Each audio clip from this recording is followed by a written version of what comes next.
పరిస్థితి మీకు తెలుసు కదా. గుడ్డోడు ఉన్నాడు, అపోస్తుల కార్యంలో గుడ్డోడు ఉన్నాడు.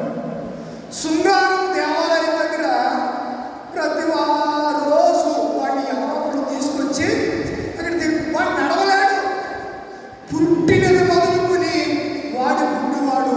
ఈరోజు చదవబడిన వాక్యంలో వాడు పుట్టినది మొదలుకొని గుడ్డివాడు, వాడు పుట్టినది మొదలుకొని గుడ్డివాడు. అర్థమవుతుందా?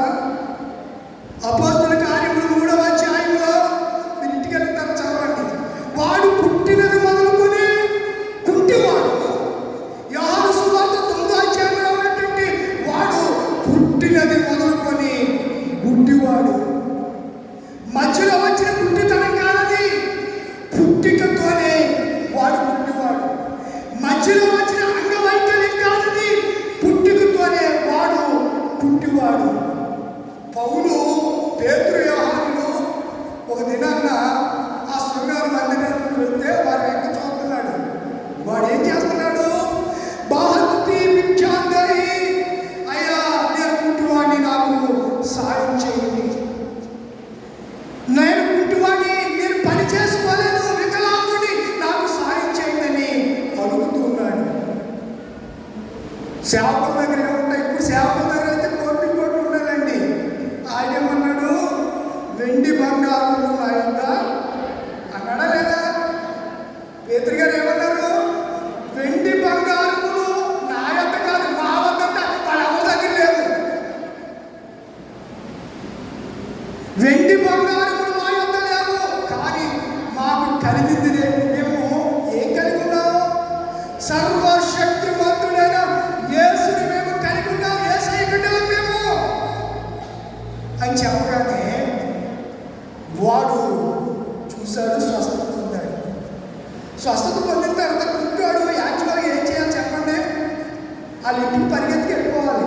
అమ్మ నాకు కాళ్ళు వచ్చేసినాయి, నేను ఇప్పుడు దాకా నడవడానికి ఎదుర్కొని నడుస్తున్నానండి, గంతులు వేసుకుంటా పరిగెత్తాలి. కానీ వాడు గవిని వెలుపులో ఉన్నవాడు ఎప్పుడైతే స్వస్థత పొందాడో దేవాలయంలోకి వెళ్ళి స్తుతించడం ప్రారంభించాడు. మనకి చేతులు ఉంటాయి, చప్పట్లు కొట్టు, కాళ్ళు ఉంటాయి, నాట్యం చేయు, నోరు ఉంటుంది, పాడు.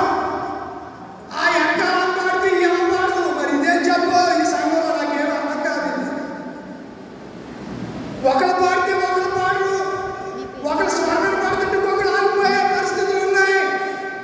సరి చేసుకోండి, సరి చేయకండి. గుడ్డోడు దేవాలయంలోకి వెళ్ళి బిగ్గరగా స్తుతిస్తున్నాడంట. ఏం చేస్తున్నాడు? స్తుతిస్తున్నాడు, పాటలు పాడుతున్నాడు. గుడ్డోడు కదా, ఏం చేస్తున్నాడు? మెల్లిగా మెల్లిగా ఇలా లేపాడు, నిలబడ్డాడు. నిలబడ్డవాడు ఇలా నడిచాడు. నడిచిన వాడు ఇలా వెళ్ళి ఏం చేస్తున్నాడు? గంతులు వేస్తున్నాడు. ఎప్పుడన్నా మీరు గంతులు వేశారు? అసలు ఎక్కడ కూర్చుంటే అక్కడ కూర్చుంటున్నారు అంతే. కూర్చున్న వాడికి మూమెంట్ కూడా ఉంటుంది. కొంతమందికి గట్టి లేక విడిచిపోయి ఇది ఒక కేవలం ఉండేది. ఇప్పుడు లేవు, మద్దతు వచ్చేసాయి కాబట్టి. మాకు గొర్రెలు ఉండేవి, గొర్రెలు. వాడికి కేవలం గొర్రె అలా నాకు తెలియదు, చిన్నప్పుడు అలాగే ఉండిపోయేది. దాన్ని ఇలా వచ్చింది, ఎలా వచ్చింది, అలా వచ్చిందే, అలా ఉండేది. ఆ జబ్బు రాకుంటే దేవుడి నామం సన్నిధిలో ప్రాణాత్మ శరీరంలో ఏం చేద్దాం? స్తుతిద్దాం. ఇది 10 తౌతుల సితారండి. సర్వజనుల చప్పట్ల కొడుతూ జయధ్వనులతో ఆనందగానము. వాక్యం అండి, నేను కళ్ళబడి మాటలు లేని మాట మీకు చెప్పట్లా, బైబిల్. అలా చేస్తే ఈ నాడీ వ్యవస్థ అంతా చాలా షార్ప్గా పనిచేస్తుంది. నడునెత్తిని మొదలుకొని సిరిపాదం వరకు రక్తం, ప్రెషర్, బ్లడ్ సర్క్యులేషన్ బాగా అయ్యి చక్కగా ఆరోగ్యంగా ఉంటారు. ఏమి చేయకే వస్తారు, ఎక్కడ ఫ్యాన్ ఉందో చూసుకుంటారు, ఫ్యాన్ కింద నిద్రపోయే భక్తులు కొంతమంది. అమ్మో, భక్తులు అంటే మామూలు భక్తులు కాదు. కొంతమంది మా అమ్మలు ఉంటారు, ముసుగేసుకుంటారు, మా అమ్మ కనపడకుండా కళ్ళు రకం వేసుకుని నిద్రపోయే వాళ్ళందరూ ఒకసారి స్తోత్రం చెప్తుంటే ఆమేన్ అంటారు. అలాంటి వాళ్ళు కూడా ఉన్నారు మా అమ్మలో. దేవుని సన్నిధిలో మెలకుగా ఉంటారు. యోన వాడ అడుగులోకి వెళ్ళి ఏం చేస్తున్నాడు? నిద్రపోతున్నాడు. అందుకే వాడ నాయకులు ఆయన ఏమన్నారు? యోనా గారండి లెగండి సార్ అనలేదు. ఒరే నిద్రపోతాడా, లేచి దేవుని ప్రార్థించు. నువ్వు చూస్తే చాలా పెద్ద మనిషి లాగా ప్రవక్తలా కనబడుతున్నా, నిన్ను ఇలా అనకూడదు అని వాళ్ళు ఏమనుకోవాలా? ఏం చేస్తాడు? అడుగు భాగానికి వెళ్ళిపోయి నిద్ర అవుతుంటే నిద్రపోతానికి ఏమన్నారు? తిండిపోతుంటే ఏమంటారు? తాగిపోతుంటే, తిట్టిపోతుంటే, ఇంకంతే. నిద్రపోతా అంటారు. నేను కాలేజీ చదువుకున్న దినాల్లో బస్సులో బాబు నుంచి కాలేజీకి భీమవరం రావడానికి 15 కిలోమీటర్లు. మంచి ఎండగా ఉండేవాడిని. ఎండ చదువుకుంటే ఎలా ఉంటాం? నేనేదో పెద్ద బిడ్డలు తండ్రి లేక బస్సులో ₹1 మాకు వెళ్ళేదాన్ని మనకు సీట్ ఉండేది ఎప్పుడు. అన్నయ్య నీ సీట్ వచ్చారా? అన్నీ ఇదిగో అని శాఖని ఇదిగో ఇక్కడ నా దగ్గర ఎవరు పెడతాడు కిటికీలు అంటే. ఆ రోజులు బస్సులు కూడా బాగా తక్కువ. ఇన్ని బస్సులు లేవు. ఇప్పుడు నెంబర్ ఆఫ్ బస్సులు ప్రతి 10 నిమిషాలకి తాడేపల్లిగూడెం, గరంపర్రు, భీమవరం రూట్లో బస్సులు ఉన్నాయి. అప్పుడు 3-4 బస్సులు తిరిగాయి. గంటకో 2 గంటలకో బస్సు వస్తే కిక్కిరిసిపడ్డ బస్సులు ఎక్కువ ఉండేవాళ్ళు.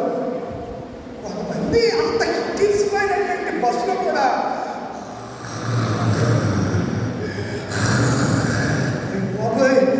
నాకు ఆశ్చర్యంగా మేము ఇంత గోల చేసి స్టూడెంట్ ఎలా ఉంటారు? అలా చెప్తారు చేయాలి. కాసేపు మేము ఆ చైర్లో కూర్చొని ఏ బాబు కొంచెం తలపడుతూ ఉంటే సంతలో గోల మేక కూడా అలా అరుగుతారు. బాతులాగా మేకలాగా అరుగుతారు. మరి ఇలాంటి పరిస్థితుల్లో కూడా వాళ్ళకి ఎలా నిద్ర పట్టేదో నాకు ఎప్పటికి కూడా అర్థపడుతుంది.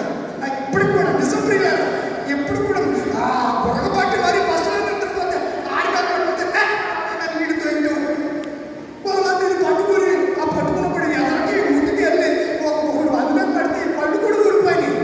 ఈ సీట్ ఉంటుంది కదా బస్సులో, దాని మీద పడితే కర్ర తగిలి పళ్ళు ఊడిపోతాయి. రోడ్డు ఎంత పడతాడా? బ్లడ్. వెనక క్రైస్తవుడు నిద్రపోకూడదు, అత్యాగంతో ఎప్పుడు మెలకుగా ఉండాలి. దావీదు పాపాన్ని ఎప్పుడైతే గుర్తించాడో దేవుడి సన్నిధికి వచ్చేసాడు, క్షమాపణ పొందాడు. కుట్టివాడు ఎప్పుడైతే స్వస్థత పొంది నిలబడ్డాడో ఎక్కడికి వచ్చేసాడు? మన సంఘంలో చాలా మంది రావట్లేదు. మరి ఎందుకు రాదు? ఆ ప్రాబ్లం ఏమిటో? సంఘ పెద్దలతో ప్రాబ్లమా? నాతో ప్రాబ్లమా? ఈ నాయకత్వంతో ప్రాబ్లమా? అసలు సంఘమే సరైనది కాదు అని అనుకుంటారా? ఇతర చోట్లకి వెళ్తున్నారు. కొంతమంది కనపడ్డారు. వెళ్ళండి వాక్యం విని ఎదిగితే పర్లేదు. ఇప్పుడు ఆ కాడు ఇక్కడ ఉన్నప్పుడే బాగుండేవాడు. అక్కడికి వెళ్ళాక ఆ అపవాదం వేసుకోకుండా ఉండండి. ఎక్కడికైనా వెళ్ళండి. పని మీకు ఎక్కడ ఇష్టం లేకపోతే ఇక్కడ ఉన్నప్పుడే బాగుండేదిరా, ఇక్కడ ఉన్నప్పుడే పత్తిగా ఉండేది. అక్కడికి వెళ్ళిపోయాక విడివిడి జ్ఞానం వెళ్ళిపోయి ప్రశ్న వర్షం కురిపిస్తుందిరా అనే అపవాదం మూట కట్టుకోకండి. ఉన్నవాళ్ళు కొంతమంది మనలో ఐక్యత లేకపోతే, మనలో లేకపోతే సఖ్యత లేకపోతే, మనము ఒక తండ్రి పిల్లలని చెప్పుకుంటూ ఒక గుడిలో ఐక్యత కలిగి క్షమాపణ పొందిన ప్రజలుగా దేవుణ్ణి ఆరాధించలేకపోతే మనం పరలోకం ఎలా వెళ్తాం? ఈ జీవితం మటుకేనా? ఈ లోకంలో ఈ బ్రతుకు కాలాన్ని మటుకేనా? కాదు కదా. అద్భుతమైన మహాలోకంలో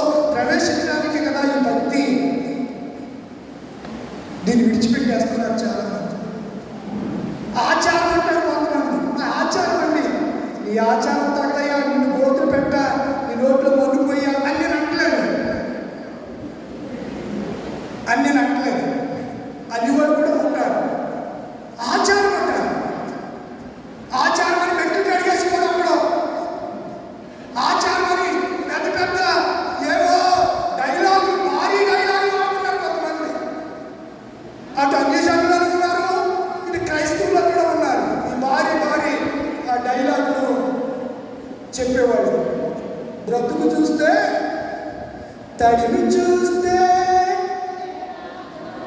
స్వరము చూస్తే,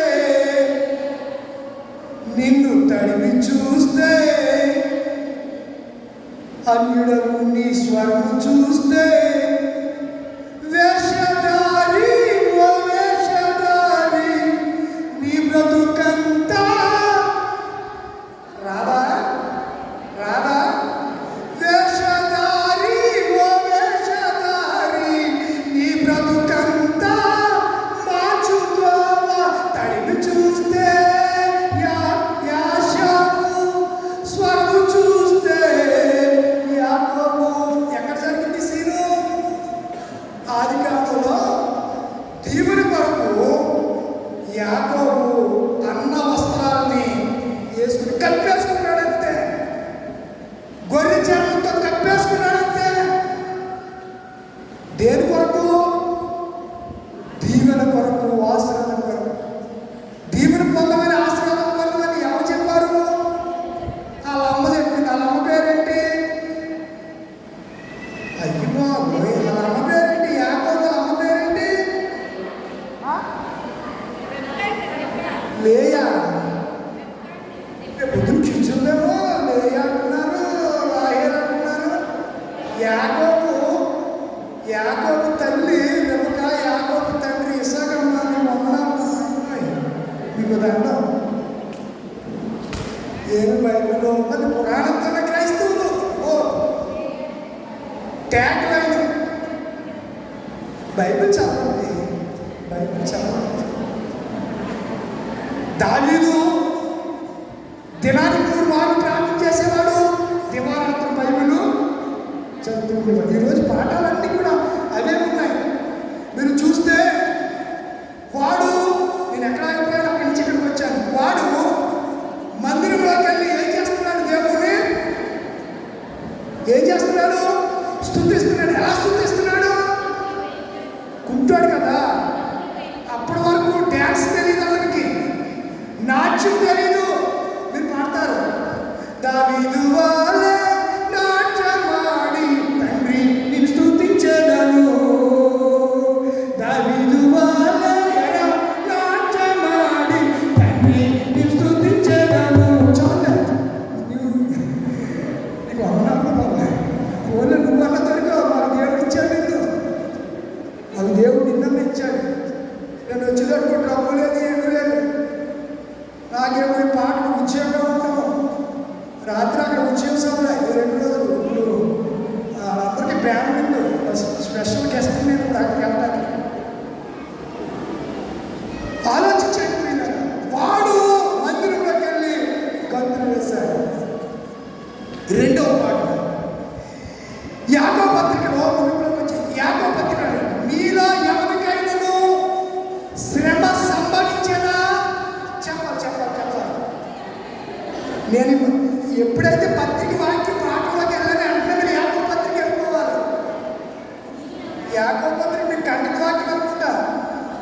వాక్యం యాకోబు పత్రికనా తెగసారి వేసుకుంటారు. అందుకే మరి మీకు చెప్పినట్టు చూడడం. బైబిల్ చూసి చెప్పండి. బైబిల్ చూసేసి స్త్రీలందరూ ఈ చదవబడి 20 వచనాలు చూడకుండా చెప్పాలండి. మీరు 5 వచనాలు చెప్తారో 108 వచనాలు చెప్తారో తెలియదు. కానీ ఇప్పుడు ఈ యాకోబు రాసినటువంటి పత్రిక ఖండిత వాక్యం కనుక 14వ తారీఖుని మీరు ఏం చేయాలి? ఇప్పుడు ఏం చేయాలి? ఎన్ని వచనాలు? 13 నుంచి 20 మొత్తాన్ని 108 చెప్పమంటారు. నేను మీకు అర్థమవుతుందా? 20 అంటే ఎన్ని వచనాలు? కేవలం 7 వచనాలు చెప్పమంటున్నారు. 13 నుంచి 20 అంటే ఎన్ని వచనాలురా? 7ఏనా? 13 నుంచి 20 వరకు. 13 నుంచి ఎలాగైనా 8 లేకపోతే మేబీ 7 చూడమని చెప్పండి. బైబిల్ కాకపోతే బైబిల్ ఎక్కున్నారంటే మామూలు పడదండి. మీరు బైబిల్ నాకు చెప్తే మనం మీకు ఇచ్చిన ప్రైజ్ ఇస్తాను. నేను ఎవరో ఇవ్వడం కాదు, మీకు నేను ఇస్తానండి. ఏంటనుకుంటారు మీరు? 5 ప్రిపేర్ అవుతున్నారు సార్. ఎంతమంది చెప్పిన అందరికీ వాక్యం వచ్చి ఉండాలి సంఘం అందరికీ. రేపు వద్దు నా వాక్యం చెప్పిన వాళ్ళు పర్లోకి వెళ్తారా? నేను ఇక్కడ ఉంటావా? అర్థమవుతుందా? వాక్యం ఇద్దరు చదివినా అందరికీ వచ్చి ఉండాలి. ఇప్పుడు నా క్లాసులో 80 మంది నా స్టూడెంట్స్, అందులో ఒకటి చెప్తే నేను తృప్తి పొందను. ఆడొక్కడు పాస్ అయితే ప్రిన్సిపాల్ ఫోన్ చేసి నీ ఉద్యోగం పీకెత్తనంటాను నన్ను. వాళ్ళ పేరు అయిపోయినందుకు బాధ్యత ఎవరిదే? నాదే. రెస్పాన్సిబిలిటీ నాదే. ఇప్పుడు వాళ్ళిద్దరు కూడా చెప్పలేకపోతే సంఘాన్నే బాధ్యత. సంఘాన్నే బాధ్యత. 108 వచనాలు, ఎన్ని అధ్యాయాలు? 5 అధ్యాయాలు, 108 వచనాలు. ఇంకా మన కథ కానీ ఏంటి చెప్పండి, చెప్పాలి, టైం అవుతుంది. 5 అధ్యాయాలు, 108 వచనాలు. ఇది క్రీస్తు శకము 45వ సంవత్సరంలో రాయబడింది. ఈ పత్రిక యాకోబు రాశాడు. యాకోబు ఎవరు? స్వయాన యేసుక్రీస్తు తమ్ముడు. ఈ యాకోబు యేసుక్రీస్తు తమ్ముడు. తమ్ముడు ఎవరికి రాశాడంటే అన్య జనులు దేశాల్లో చెదిరిపోయినటువంటి యూదులకు ఈ పత్రిక రాశాడు. ఇది బైబిల్లో ఎన్నో పుస్తకం కూడా అది చెప్పాలి. ఇది బైబిల్ స్టడీ. ఎన్నో పుస్తకం బైబిల్లో 66 పుస్తకాలు కదా. యాకోబు పత్రిక ఎన్నో పుస్తకం. అమ్మాయి పిల్లలు ఏంటి వాక్యం చెప్తున్నా ఇక్కడ దేవుడు ఆత్మతో నింపబడి. ప్రభు గద్దిస్తున్నప్పుడు ప్రభు మాటకు లోబడకపోతే శిక్షాలకు పాత్రలు అవుతారు. నోరునెత్తు బాగుండా వాళ్ళు ప్రభు కనికరిస్తాడు కాదంటున్నా. ఎందుకంటే అడుసు తొక్కనేలా కాలు ఎందుకు తొక్కడం ఎందుకు, కడుక్కోవడం ఎందుకు? పిల్లోడు దీనికి వెళ్ళి మొత్తం ఏం చేస్తాడు చెప్పండి. పిల్లలకల్లా అమ్మలో దీనికి వెళ్ళి ఆడు ఏం చేస్తాడు చెప్పండి? పచ్చడి తొక్కింది ఆడి కాళ్ళు ఏళ్ళు మధ్యలో ఉండిపోతే చిచ్చి చిచ్చి చిచ్చి అంటే ఎవరు దూరంగా పడతారు మీరు? చెప్పండి. పిల్లలకి అనుకుంది చెప్పండి ఏం చెప్తారు? రెక్కకి వచ్చి ఈడ్చుకొచ్చి నీళ్లు పోసి నీ చేతితో కంపని చూడు ఏం చేస్తా? ఆ ఏడు మధ్యలో నీ ఏడు పెట్టి ఏం చేస్తావు? కడుగుతావు వాటర్ పోసి. అంతేగాని నాడు చాలా టూ మచ్ అయిపోయాడని ఆయన అలా వదిలేస్తావా?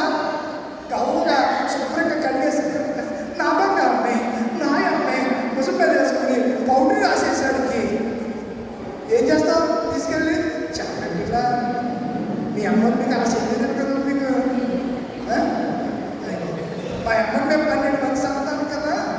మా అమ్మ ఇప్పుడు కూడా ఫోన్ చేసి ఒక సెకండ్ మాట్లాడుతుంది. బావా ఈ అమ్మ ఫోన్ చేయలేదేనా అని ఫోన్ చేసి అడుగుతుంది. మా అమ్మ నేనేదో క్లాస్ విషయంలో పిల్లల టెన్షన్లో అమ్మ ప్రేమ అంత గొప్పదండి. అమ్మ ప్రేమ కంటే నాన్న ప్రేమ ఇంకా గొప్పది. నాన్న ప్రేమ కంటే నా పరలోకపు తండ్రి ప్రేమ ఇంకా గొప్పది.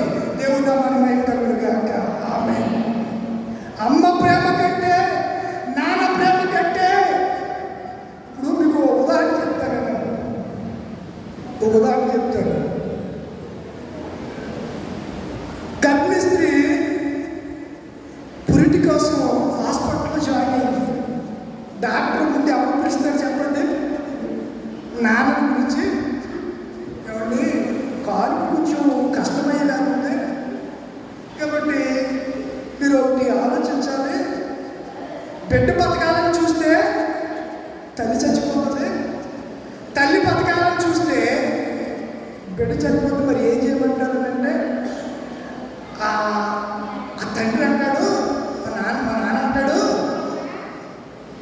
నాకు భార్య కావాలండి, పోలేని బిడ్డ పోతే పోయింది, ఇంకొక దేవుడు మళ్ళీ ఇస్తాడండి అని అంటాడు తండ్రి. తల్లి దగ్గరికి వెళ్ళి అమ్మ ఇది పరిస్థితి అండి, అలా చాడడానికి నా బిడ్డ బ్రతకాలి నేనే. అదేంటి తల్లి ప్రేమ. అంతకైనా అమోఘమైన ప్రేమ ఎవరిది? మన దేవుని ప్రేమ. ఈ యాకోబు రాసిన పత్రికలో 5 అధ్యాయాలు 108 వచనాలు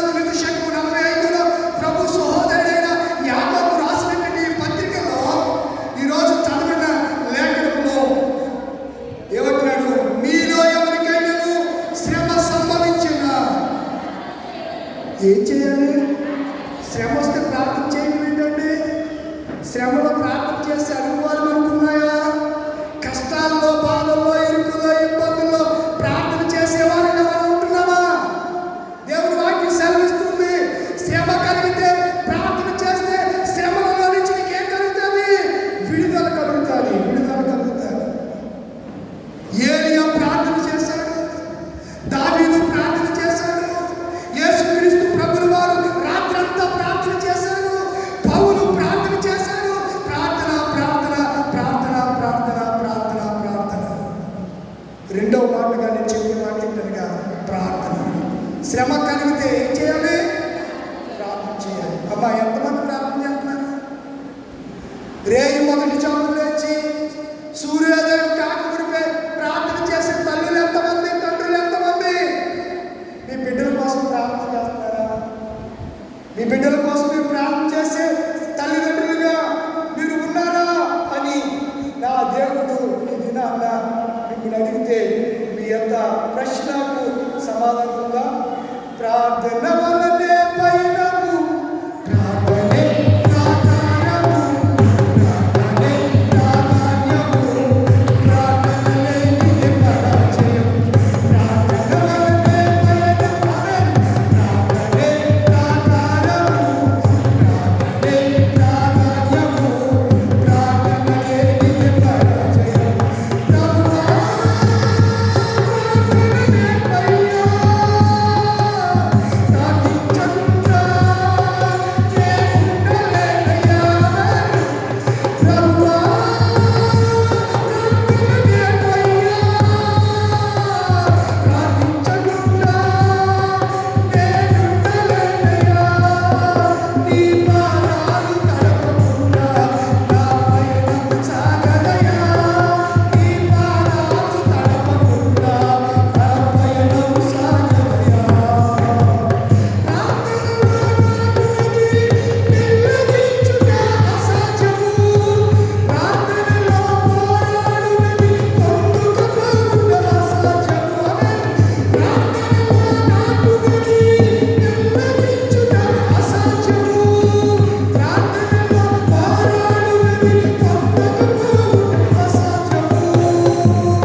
ప్రార్థన ప్రార్థన.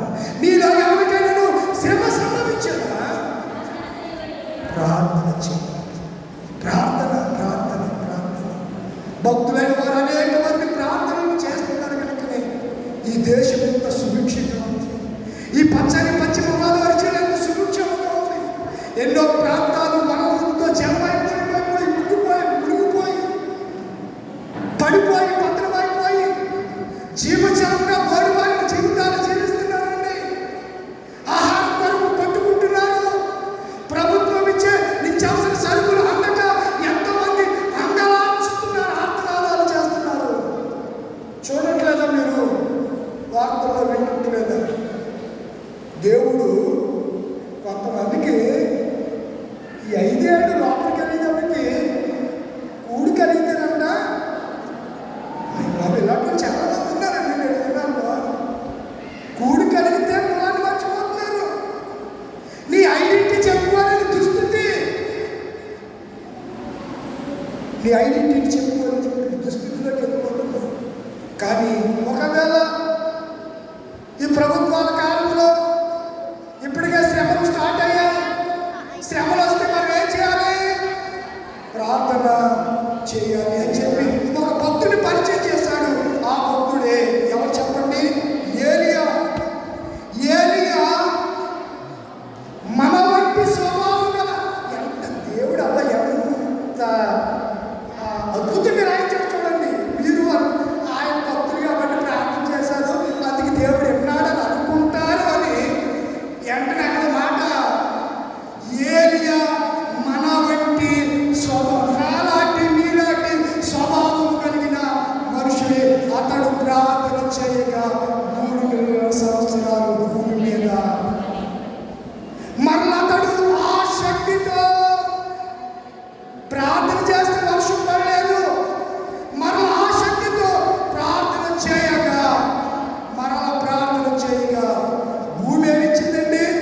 వర్షం ఇచ్చింది, ఫలం ఇచ్చింది. ప్రార్థన అంటే ఆసక్తి తగ్గిపోయిందా? నీవు దేవుని సన్నిధికి రావడానికి ఆసక్తిని కోల్పోతున్నావంటే దావీదు వల్ల నువ్వు ఏదో పాపంలో పడ్డావన్నాక. నువ్వు దేవుని సన్నిధిలో కుదురుగా కూర్చోలేకపోతున్నావు, ఉండలేకపోతున్నావు అని అంటే నీలో చేదైన వేరేదో మొలిచేసింది. నీకు తెలియదురా, అపవిత్రమైంది ఏదో నిన్ను పాడు చేసేస్తుంది. ఇక మూడో పాటలో మనం చూస్తే ఆడు ఎప్పటి నుంచి ఉంటాడంట. ముగిస్తున్నాను, మొక్కలు తెల్లలా మొక్కలు వేసుకొని చూడకండి, ఆ టైమే నాకు తెలుసు. యోహాను సువార్త 9వ అధ్యాయం. ఈ ఉదంతాన్ని ఈ యోహాను తప్ప ఇంకెవరు రాయలేదు.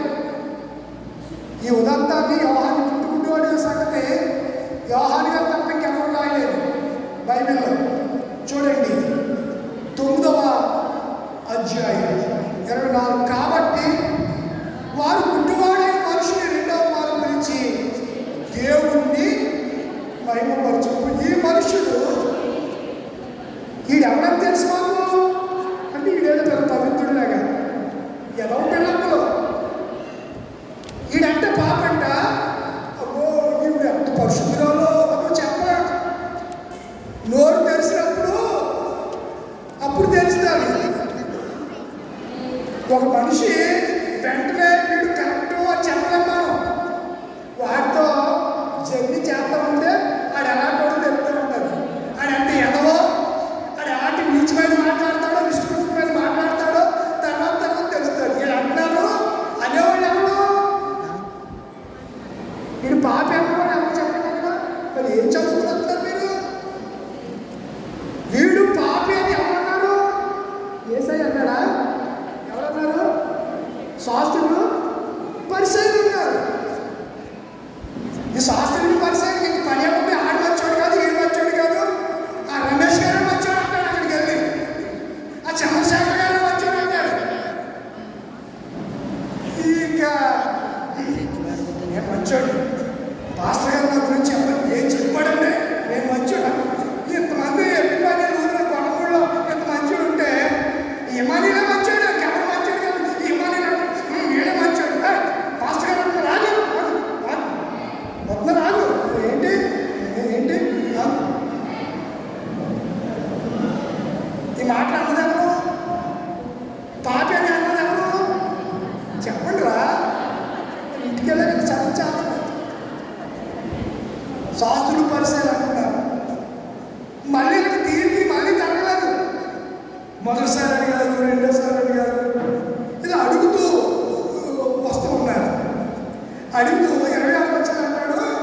అతను అంటాడు ఉంటాడు, వాడు ఆయన పాపియో కాడో నేను యేసుప్రభుని వాడు పాపి అంటున్నారు. గుడ్డాడు కూడా వీడు గుట్టుకుంటాడు, వీడు పాపం చేస్తారా? వీళ్ళ అమ్మాయి వీడు గుడ్డాడు కింద కంటే ఈ తల్లిదండ్రులు ఏం చేశారు? పాపం చేశారు, అందుకే గుడ్డాడు కింద పుట్టాడు అంటున్నారు. గుడ్డోడు కన్నులు తెరిచిన యేసయ్యని కూడా వాళ్ళు ఏమంటున్నారు? పాపి అంటున్నారు, పాపి అంటున్నారు.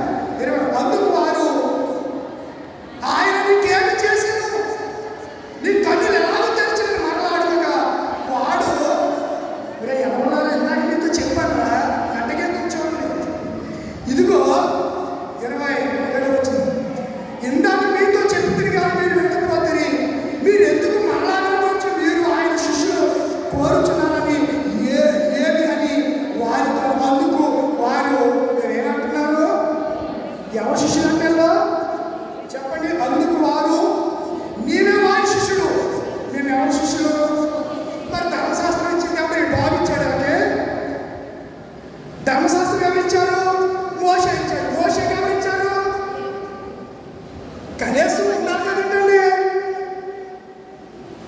మేము మోసే శిష్యులు అంటాం. మోసే శిష్యులు మరలాగే వెళ్తాడా? ధర్మశాస్త్రాన్ని పాటిస్తే వెళ్తాడు, పాటించడం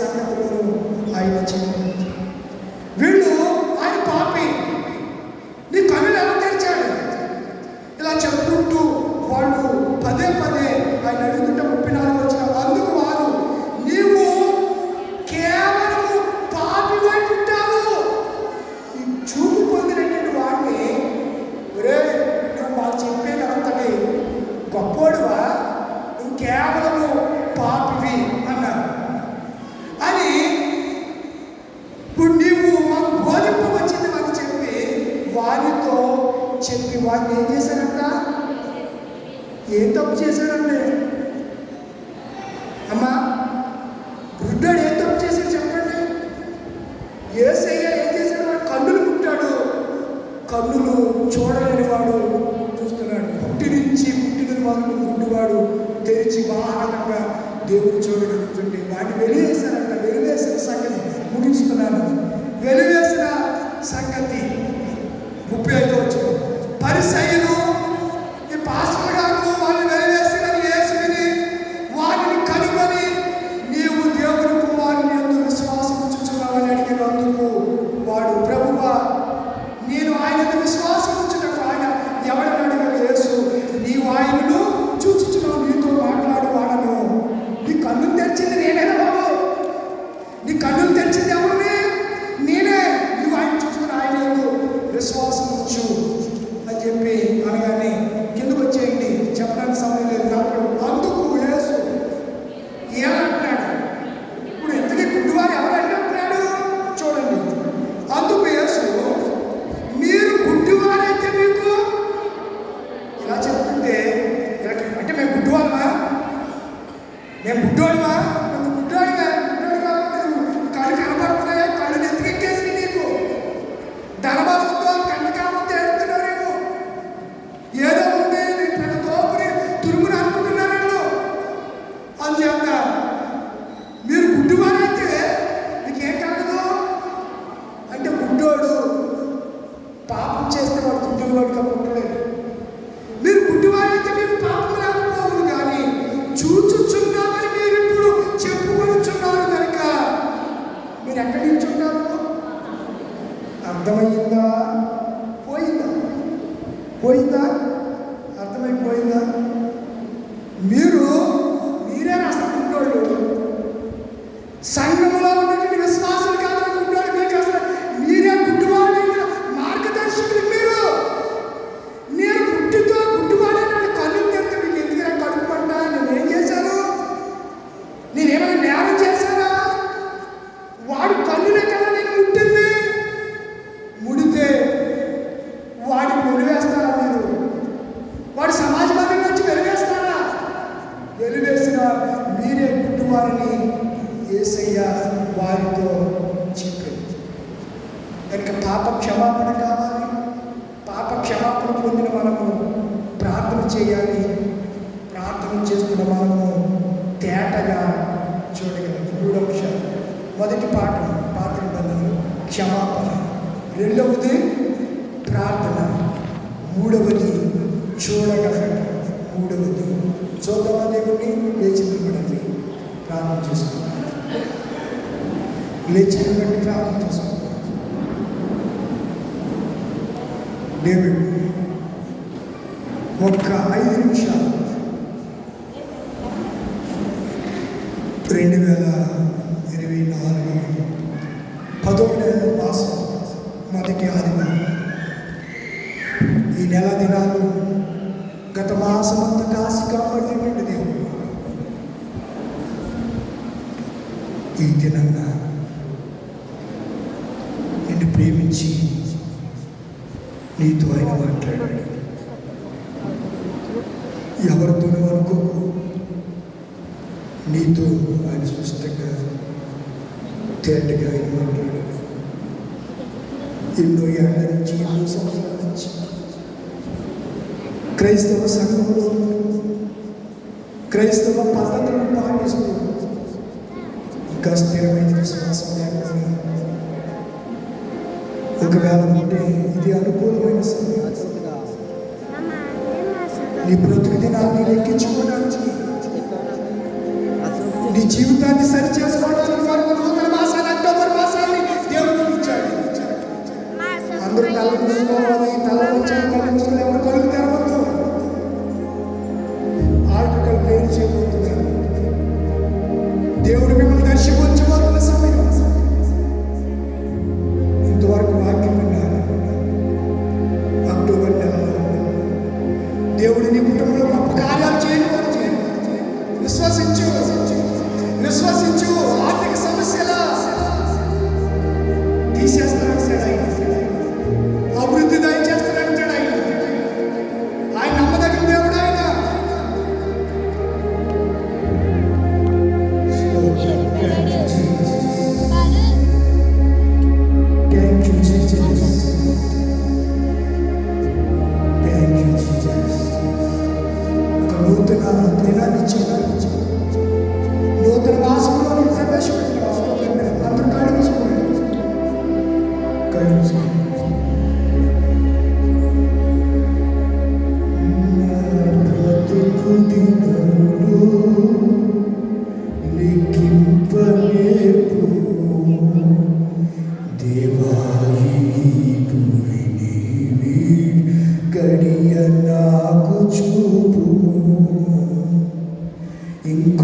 కొంతకాలము ఆయుష్ పెంచుము, నా బ్రతుకు మార్చుకుందును సమయము నిన్ను.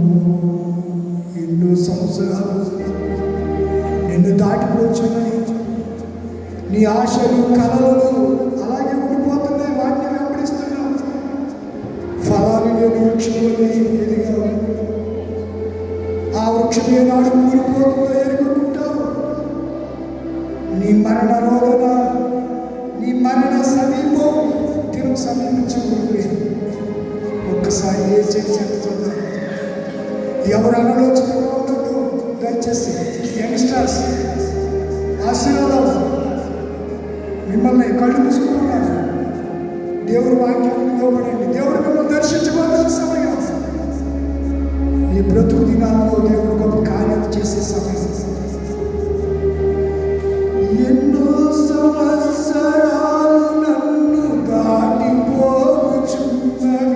నా ఆశలు నా కలలనే వెంబడించుచుంటిని. ఫలాలు లేని వృక్షమువలె ఎదిగిపోతిని. ఏనాడు కూలిపోదునో ఎరుగకుంటిని. నా మరణ రోదన ఆలకించుమో ప్రభు. మరణ నన్ను నూతనముగా చిగురువే. ఎన్నో దినాలు ఎన్నో సంవత్సరాలు గడిచిపోయి 10 నెలలు 9 నెలలు గడిచిపోయాయి. 10 నెలలు నువ్వు వచ్చేసావు. బ్రతుకు మార్చుకోవా? మారిందా?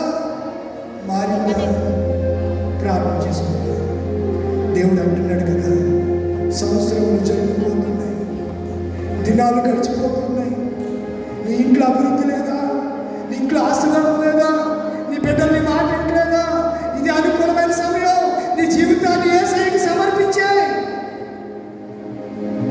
నీ వాక్యం తెలిసిన వాడమైనా ఒకవేళ ఎక్కడైనా పడిపోయేవేమో, పతనమైపోయేవేమో, కూలిపోతున్నావేమో, నలిగిపోయేవేమో, చిక్కుపోయేవేమో, వేసారిపోయేవేమో, విసిగిపోయేవేమో,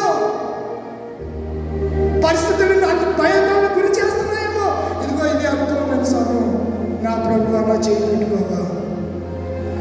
ప్రభువా నా చేయి పట్టుకోవా? నువ్వు లేకపోతే రోజే లేదయ్యా.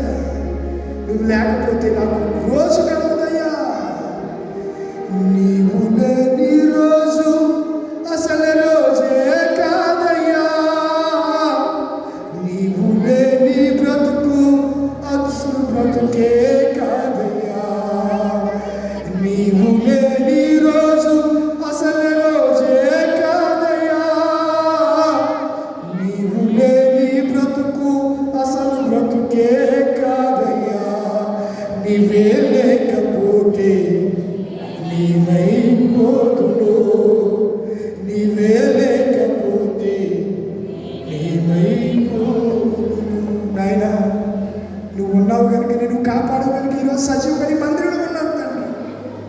ఎన్నో బలహీనతలు, ఆరోగ్యం, బీపీ, షుగరు, ఆయాసం చేత విలవలాడిపోతున్నాను. మందులు వేసుకుంటున్నాను, తగ్గట్లేదు. కాళ్ళు నొప్పులు, భుజాలు మోచేతుల నొప్పులు, కళ్ళు సరిగ్గా కనబడట్లేదు, మసలు మారిపోయాయి.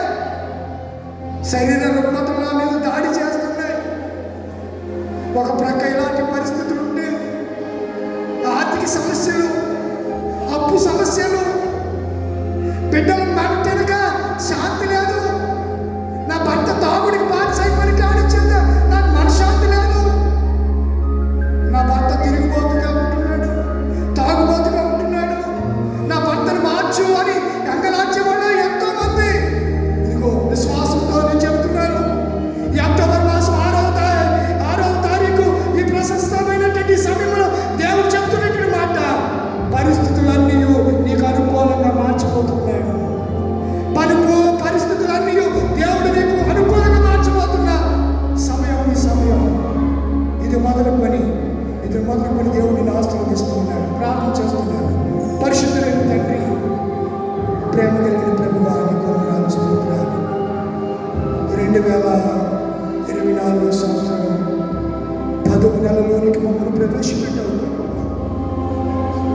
దినాన క్షమాపణ గురించి మాతో మాట్లాడు, ప్రార్థన జీవితం గురించి మాతో మాట్లాడు, అంధత్వాన్ని గురించి మాతో మాట్లాడవుతుంది. ఈ లోపాలేమి మాలో లేకుండా మమ్మల్ని మేము సరి చేసుకున్నాం. నీ వాక్యం చేత మమ్మల్ని శుద్ధిపరుస్తున్నందుకు నిలబడి మంచి తీర్మానాలు చేసుకుని బిడ్డలు మరి ఏదైతే ఆశ కలిగారో ఆశలన్నీ తీర్చండి. అరికాదులు మొదలుకొని నడివద్దకు వెంట్రుక వాసు వరకు నీ రక్తాన్ని ప్రోక్షించి స్వస్థతను దయచేయండి. అవయవ నిర్మాతము ఆరోగ్య ప్రదాతము తండ్రి స్వస్థపరచు యెహోవా. ఈ బిడ్డల బలహీనతలన్నిటి నుంచి విడుదల దయచేయండి. ఈ దినపు దీవెనతో మీరు నింపండి. కృప చూపించండి, కృప చూపించండి, కృప చూపించండి. కనికరించి ప్రభు ఈ నూతన మాసంలో నూతన దీవెనతో నింపి నూతన కృపలలో బిడ్డలు బలపడి ఆత్మీయ మేలు పొందుకునే కృపను అనుగ్రహించమని మీ దాసుని ప్రార్థన ఆలకించమని బిడ్డలందరూ దీవించమని యేసునామములో అడుగుచున్నాను తండ్రి. ఆమేన్. సమస్త జ్ఞానం ఇచ్చిన దేవుని సమాధానము యేసుక్రీస్తు వలన